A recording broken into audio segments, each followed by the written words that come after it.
Kimberly. Welcome back to my channel. Today we are going to be reviewing the book Lie to Me by J.T. Ellison. Now, if this is your first time here, make sure you subscribe and hit the like button. We're going to be getting into the plot, the characters, the writing style, my pros and cons, and my final thoughts. So let's jump right in. Just so you know, this video is not to shit all over J.T. Ellison.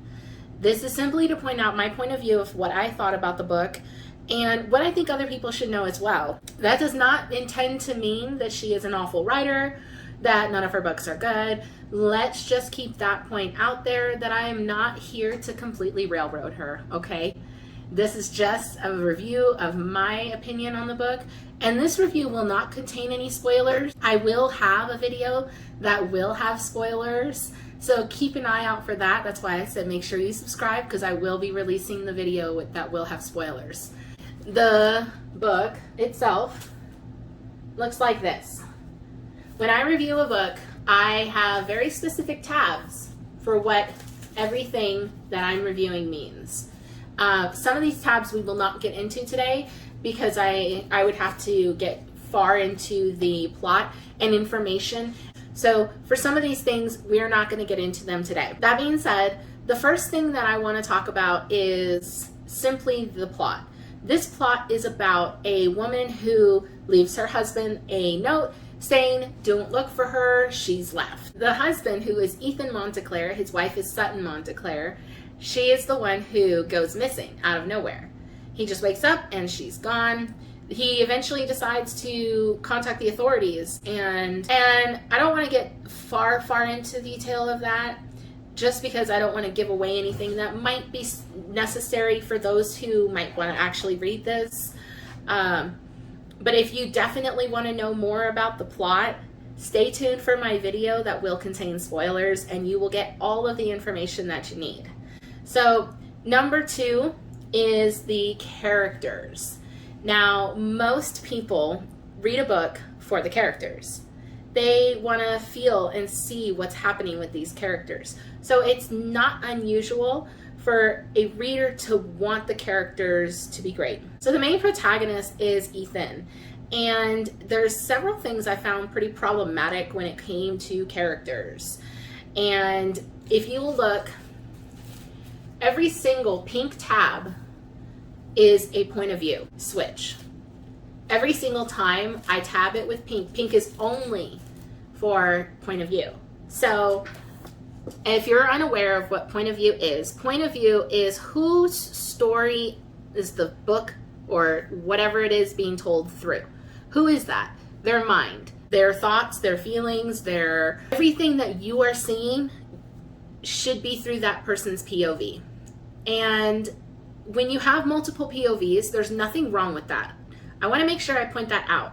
It's always possible to do a great book in different points of view. In fact, a lot of writers would actually suggest to write in multiple POVs, because it really takes the reader and brings them in. It kind of enriches them into your character and really gives them time to connect.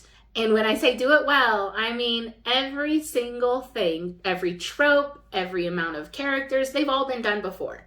It's a matter of, can you do it well? Can you do it well? If not, I don't know what to tell you. Don't do it. If you have too many POVs, though, there are a lot of downsides to that. You get taken away from your favorite characters. That is one of the biggest issues I run into. When I am reading a book, I am reading and I like to stick with one character. A lot of times writers will typically write in one POV, and a lot of times when they write in only one POV, it's oftentimes because they only have one protagonist. In this book, you get a lot more than that. You get Ethan, you get Holly, you get some stuff with a couple other characters that I will mention in the next video. That way I don't give away anything too meaty for the story. When you're in one person's POV, you get comfortable. As the reader, we start to become accustomed to how this person thinks and how they feel. And then all of a sudden we are just completely pulled out and thrown into somebody else's mind without any warning. If I don't know whose mind I'm reading in and I think I'm in someone else's mind, and all of a sudden something shifts and now you are in someone else's mind, it's jarring to the reader. And it's not an enjoyable type of read. Now, I do want to point out that in this book, you do get warning in the beginning that you are in Ethan's point of view. And so this is as simple as it gets when writing multiple POVs. You don't necessarily need to make it difficult, okay? It's fine to just write their name at the top of the chapter or wherever you are switching.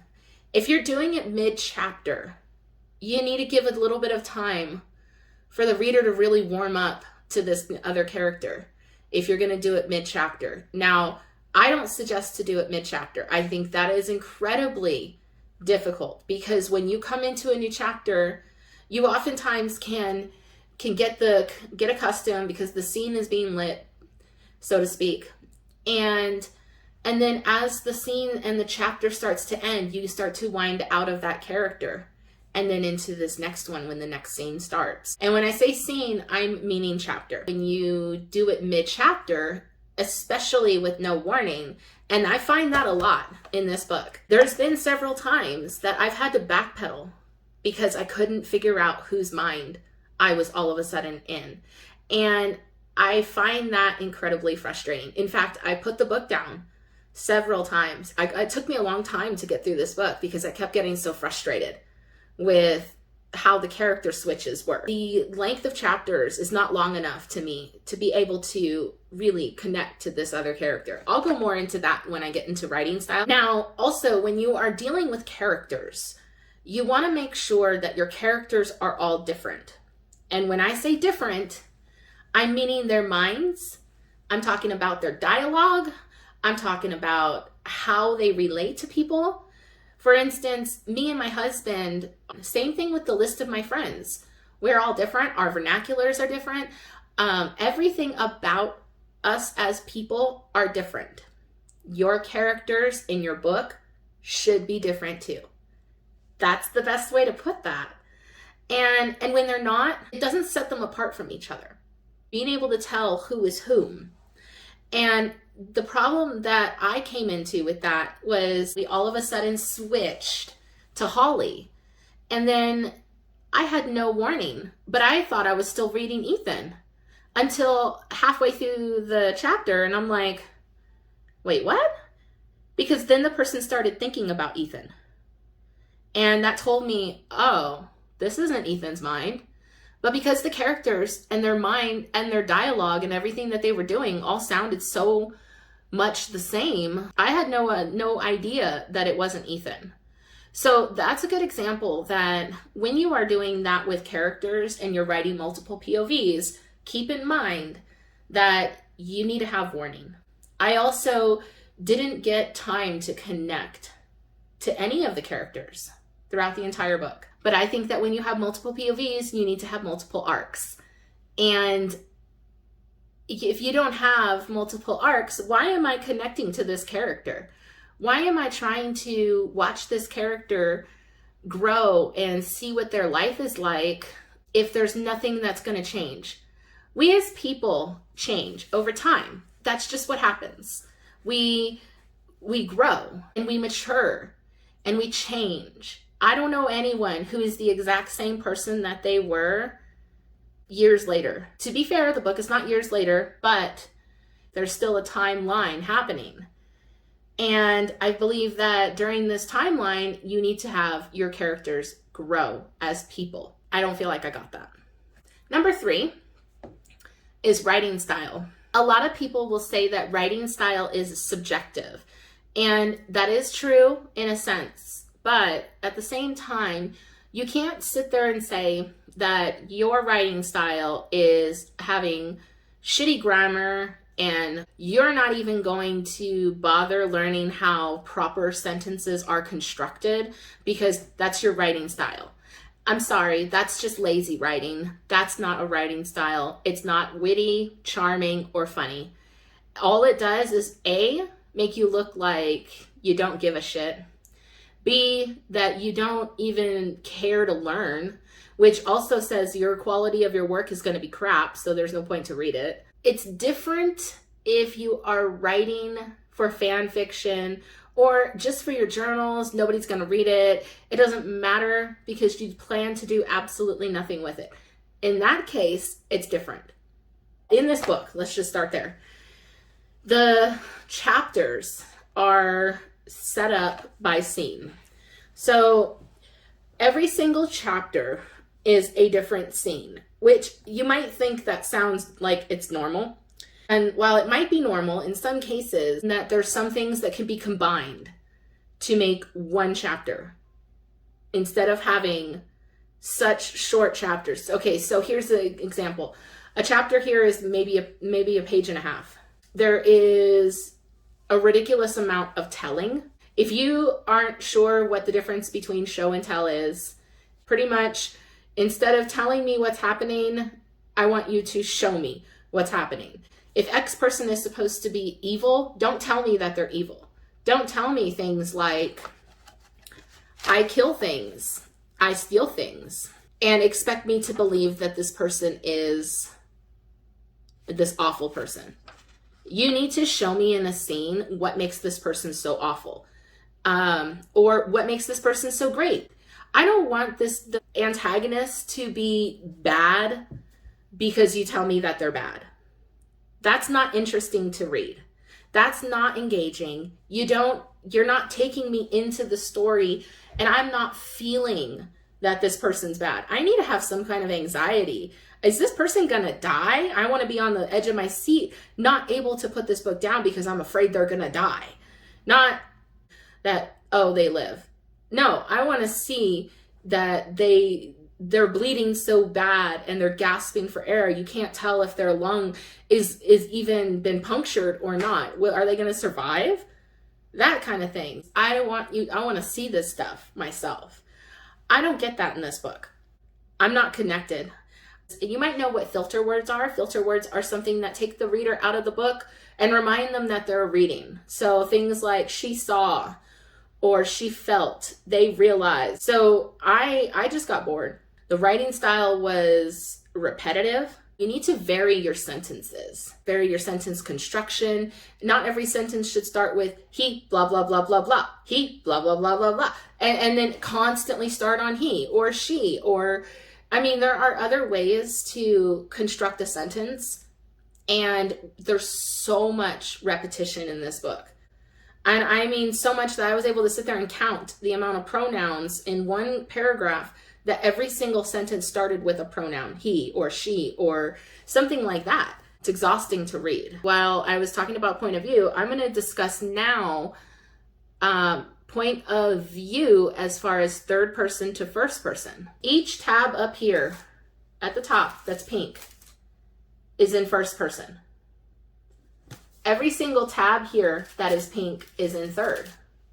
That is important to understand. Now, that's not really giving away spoilers. That just means that when it switches to this person's point of view, you're not in Ethan or even Holly. And so that part threw me for a loop, because going from third to first is just complete earthquake rocking for me. I can't even say I was a little bit shaken. No, I was rocked like an earthquake, and I couldn't even believe. I was like, is this a mistake? That's part of writing style. Also in writing style is the use of really and very. I will make a whole separate video about what I particularly mean by really and very. But this book has so many of that on one page that I was able to sit there and just count how many times on one page the words really and very were used. Now, keep in mind, it's natural probably to think that we use those words all the time, which we probably do. I personally don't like the word very. I think that there are so many other words out there that you can use to intensify something, and with any other word other than very. People might disagree with that one, and that's okay. But it's little things like that. And the fact that when I'm reading, I don't want to be exhausted because of the type of sentence construction you are using. And also because the chapters are so short. So let me just kind of like give you a quick page turn. So here's one chapter, and you get 1.5 pages, or I don't know, I want to count that maybe as 1 page. And then the next chapter, we're in somebody else's point of view, okay? And we only stay there for 2 pages. So for me, that's not enough time for me to get accustomed to that character, okay? That meaning I want more time to connect to that character, especially because there's so much telling and not enough feeling. Definitely not enough feeling. I don't understand how that wasn't caught by an editor, but that's completely separate. I'm not an editor, so I'm not going to even try and get into that and start explaining what an editor should have caught. However, I will say though, there are a couple things that the editor should have caught. Redundancies. And you might even be able to pick up what a redundancy is by my example. X is the breadwinner. That already tells me, oh, okay, they're bringing in the money. They're making that moolah, paying the bills, all of those, that's what the breadwinner is. Most people already understand that. So this sentence actually reads, so Sutton became the breadwinner. And then the following sentence, Sutton was the one bringing in the money. So to me, that is almost insulting as a reader. You're pretty much telling your reader they're dumb, and I'll tell you every little thing, even though I'm sure you already know what that word means. This is what that is. And I don't take kindly to that as much, because if I'm reading, especially knowing what the age group is for this book is an adult book.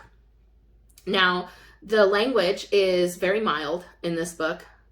There's not a lot of cursing. There's no sex. Let's just, well, okay, maybe there's one scene or so, but it's very mild.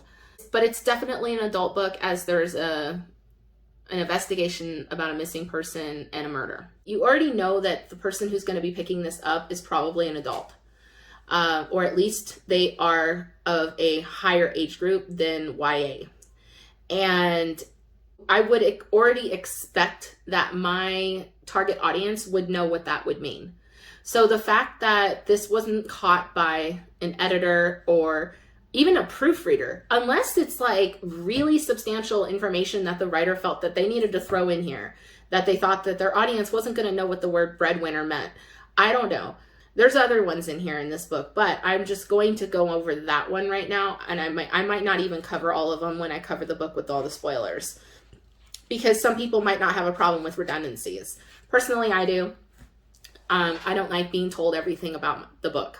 Also, when it comes to a person's writing style, they might choose specific word choices for their characters. So when you are thinking of how your characters are going to think and speak, your word choices for them matter. I'm a huge person when it comes to talking about the types of words a person will use when they speak, or when they are thinking, how would this person actually speak? Well, the things you need to consider are A, their culture, their education level, their job, and how they use words in general, because those things matter.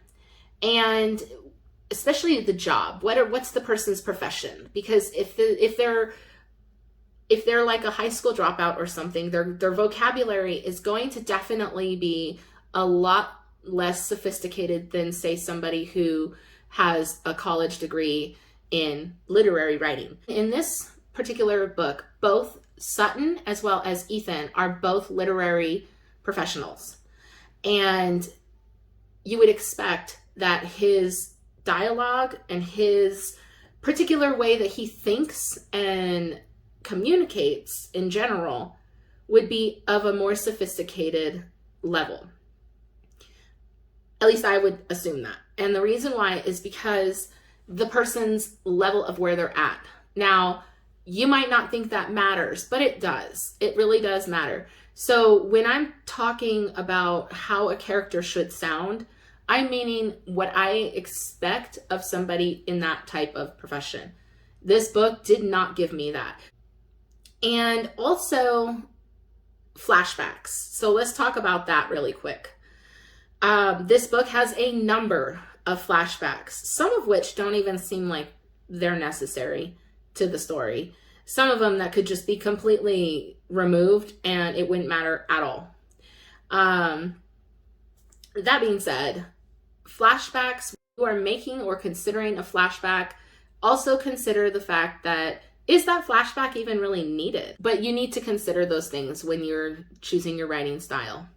And if you are choosing to do a flashback, I'll go over this a little bit more when I get into the next video. But when you are deciding to do a flashback, you really need to be honest with yourself and decide whether or not that flashback even really matters. Because in a lot of cases, you don't need the whole scene.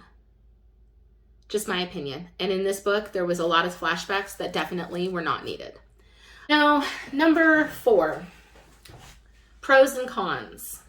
So let's go over cons first. The biggest con in the book is a disconnect. I can't tell you how much I was truly taken apart from this book because I was so disconnected from the characters, from the plot itself. In my opinion, there was just nothing that had me dying to turn more pages.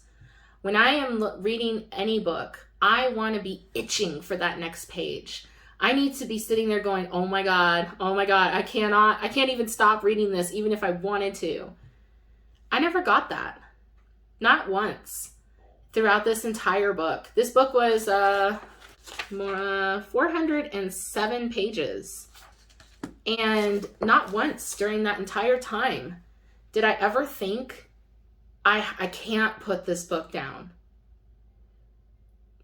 And I really wish that I would have felt like that. I really wish I would have felt so connected to these characters that by the time the book was over, I was kind of sad that I can't read more, that I can't sit there and just keep indulging myself into their story because it was just so good. The other con I would say is the chapter length. A lot of people might think that because the chapter is shorter, that it makes it better because it's easier to get through and you could just hurry up and get to the next chapter.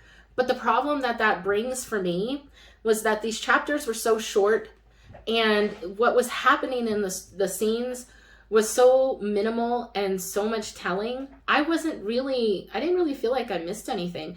At one point, I ended up just skimming the book in a chapter because I was so bored. I got so tired of the constant repetition in the scene that I just wanted to hurry up and get through it. And so I skimmed part of that scene. Also, it matters to me how the scenes come and are constructed.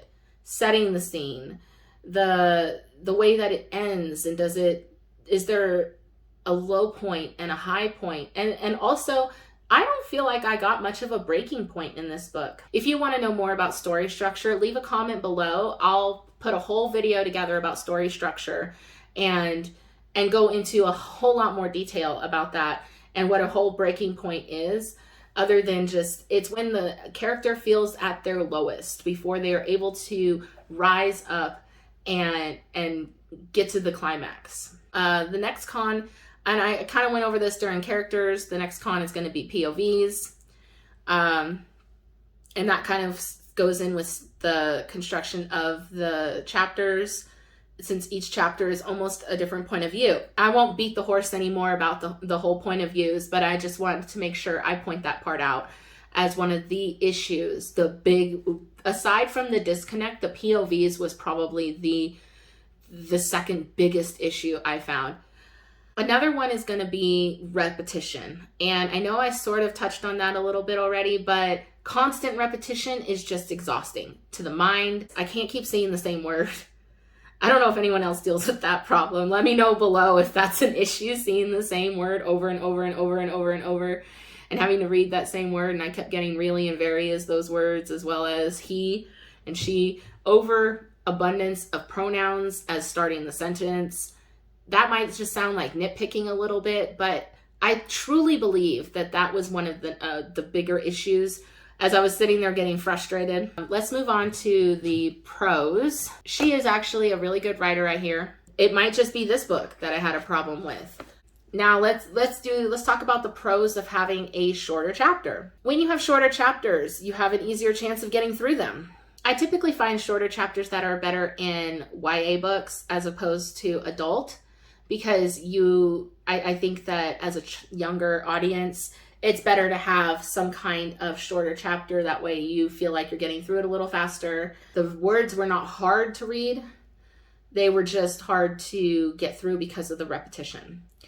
And also, I did like that I was able to, in some ways, understand that Ethan wanted his wife to have this space that she was asking for. I thought that that was somewhat admirable, because he really did care, and he did want to let her come back on her own, and so that made me a little happier. Again, there's nothing in this book that I can speak huge pros about. Coming up with some pros have been kind of hard for me, because I really want to like this book, but I don't. Number 5 is going to be my final thoughts. Should you read this book? I'm going to say no, because there are so many other books out there that I would recommend before this one. If you like true crime or you like mysteries, this is not the best book to read. This book was recommended to me by somebody else and given to me. And I really wanted to get this review out, because I know that when I initially went into this book, you probably do know that they made a TV show called Lie to Me. In a lot of ways, I thought that's some of what I was going to get when I opened up this book and I started to understand it. I also have done a ton of research into missing person cases. Currently, that's what my first book is centered around, is abductions. And so I have extensive knowledge in how law enforcement, as well as missing person cases, work in general. So I felt a huge disconnect from that as well with this book, because I didn't feel like some of the investigation and some of the things that were happening were actual things that would happen in real life. And when that's happening, I'm looking for accuracy in a lot of ways. If I'm really reading a book that I'm supposed to connect to these characters, this person's missing, a lot of the things that you would expect to see from someone whose wife is nowhere to be found, I didn't get from him. I didn't get nothing that you would expect a person whose wife is truly gone. You don't know where she is. You would be in a real state of panic.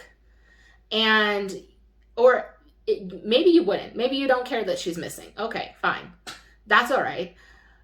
But anybody whose wife is truly missing, they have no idea where she is. Can't find her, can't get any information. There's nothing on her credit card, no car, no phone, nothing.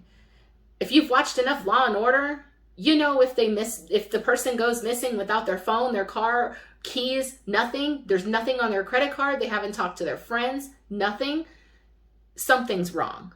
You know something is seriously wrong. And that worries me when that kind of thing would happen. Well, you don't see, and first of all, because there's so much telling in this book, that's another one that I have got to say is one of the things I hated the most about the book too, was the telling. I'm there to see this. Don't tell me so-and-so is like this. Or don't tell me she was great. I want to see she was great. I want to know inside, oh my God, and give the warm feelings that she was great. I don't get that. And so I don't know how to be able to love a book that I have no connection to. And so, considering the fact that I have the knowledge I do on how missing cases truly work, I found that incredibly inaccurate. And I'm sure somebody's going to disagree with that, and you tell me below why you think that that's incorrect. But I want to leave you with that the book in particular, I will not read again. I don't suggest to anybody to read the book. J.T. Ellison is not an awful writer. I haven't read anything else that she's written. So that being said, I'm not telling you guys that she's an awful writer. Please don't think that. I am simply speaking on this book alone, okay? And I wanted to be clear that it was hard to get through the book, but it was even harder to try and come up with things that I loved. That just was even more difficult than reading it. So let me know what you think, and give me a like, and definitely subscribe so that you don't miss the video where we talk about everything in the plot, the characters, then some of how they are, how the POVs actually happened, and as well as what point of view comes in at first person point of view. That's what's going to be incredibly interesting. I can tell you with 100% confidence that every single time that I came into a chapter that was in that first person point of view, I was like, oh my God, what the heck, and I would sit there and there's a couple times I read the chapters 2 or 3 times after getting to it, because I finally saw, I wanted to figure out what that was. But it was so jarring at times because of the change in multiple POVs that it made turning pages to find out more information about that person in first person that I had to put it down time and time again, because I found it hard to try and just get through things to try and want to get to that part. But it still wasn't enough for me to be burning to turn the pages because I needed to hurry up and find out more information. It just never got that strong for me. That being said, thank you so much for watching this video. I do want you to go ahead and subscribe. You'll see when I post this next video. If there's a book that you want me to review, please let me know below. Be sure to subscribe, and I will put links to my social media. Be sure to jump on and follow me there, and I will see you in the next video. Bye.